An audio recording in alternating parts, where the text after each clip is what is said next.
दिसंबर 1985 का वक्त था। प्रधानमंत्री इंदिरा गांधी की हत्या के बाद देश में उपचुनाव हो रहे थे। पश्चिमी यूपी में दिसंबर की ठंड में भी सियासी तपिश मालूम हो रही थी। कैराना के अल दरमिया इलाके में एक 27 साल की लड़की सलवार सूट पहने साइकिल के पीछे कैरियर में बैठकर चुनाव प्रचार कर रही थी।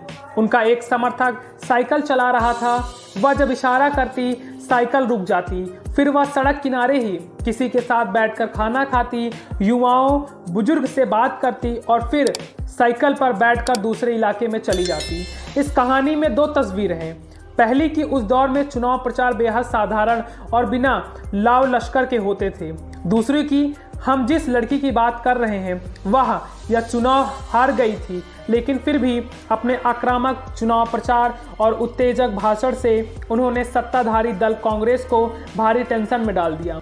नतीजों के बाद चारों ओर उनकी चर्चा हो रही थी। हम बात कर रहे हैं मायावती। बिजनौर से कांग्रेस के वरिष्ठ सांसद गिरधर लाल के निधन के बाद यह सीट खाली हो गई थी।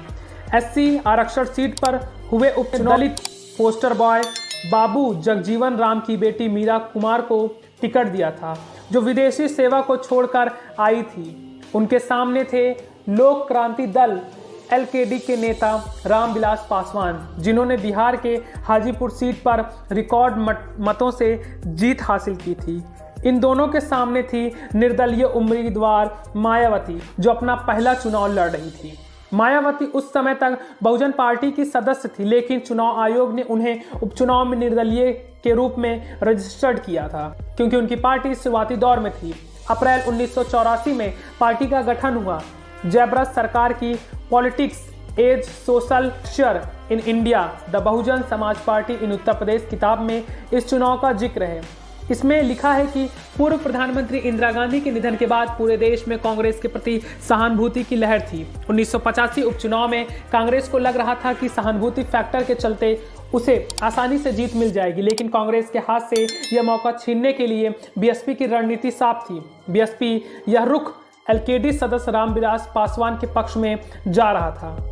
किताबों में लिखा है कि मायावती बिजनौर निर्वाचन क्षेत्र में पिछले 6 महीने से दौरा कर रही थी और चुनाव आते आते उनके भड़कीले भाषणों ने सुर्खियां बटोर ली। मायावती की लोकप्रियता बढ़ती देख कांग्रेस मुश्किल में घिर गई। आसानी से जीत जाने वाला चुनाव एक वक्त में कांग्रेस के लिए प्रतिष्ठा का चुनाव बन गया था। हालांकि कांग्रेस के चुनावी रणनीतिकारों ने मौका नहीं छोड़ा और लगातार प्रचार करते रहे। और आगे बताते हैं हाई प्रोफाइल चुनाव हुआ।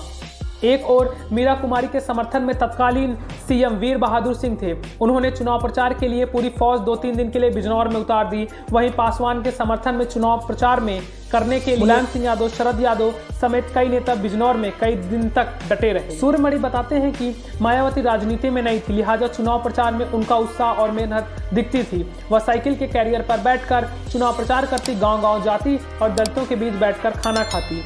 कांटे के मुकाबले में मीरा कुमारी को महज 5,346 वोट से जीत मिली थी। इस रोमांचक चुनाव में कुमार 1,88,101 मत लेकर विजयी हुई थी। रामविलास पासवान को 1,82,755 वोट मिले थे। इस चुनाव में सबसे चौंकाने वाला परिणाम मायावती का था। दिग्गजों की दौड़ में मायावती ने 61,506 मत हासिल किए थे और वह तीसरे नंबर पर रही थी। उन्होंने एससी और मुस्लिम समुदाय के 18% वोट मिले थे। 85 के उपचुनाव में लोगों ने पहली बार जाना कि मायावती भी एक शख्सियत है। बड़ा रोचक चुनाव हुआ था। एक वह दौर था जब बसपा धीरे धीरे ऊपर आ रही थी। अगले चुनाव में वह बिजनौर से सांसद चुनी गई और फिर 1995 में देश की पहली महिला दलित सीएम बनी। मायावती ने जब सीएम पद की शपथ ली तब तत्कालीन प्रधानमंत्री नरसिम्हा राव ने इसे लोकतांत्रिक का चमत्कार कहा था। वीडियो पसंद आई हो तो लाइक, शेयर और सब्सक्राइब करें। धन्यवाद।